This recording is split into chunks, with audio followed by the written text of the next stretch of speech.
gonggong. Isang sign yan na mahina ang inyong pag-iisip, mga DDS. Sabi mo, Duterte pa rin kahit anong mangyari? Ha? Yang kantang yan, sino gumawa niyan? Bakit ganun? Parang isinasangla nyo na yung buhay nyo. Ha? Pinagkakatiwala niya yung buhay nyo. Kaya Duterte lang. Kasi Duterte, kahit anong mangyari. Kahit wala ka nang makain, Duterte ka pa rin. Hindi naman panghabang panahong buhay si Duterte. Pag namatayan, Duterte ka pa rin. Kahit anong mangyari.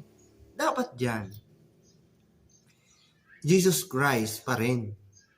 Kahit anong mangyari. Yan po dapat. Hindi yung tayo ay nagiging alipin ng politikong tao na yan. May maluloko kayo, pero ilan lang.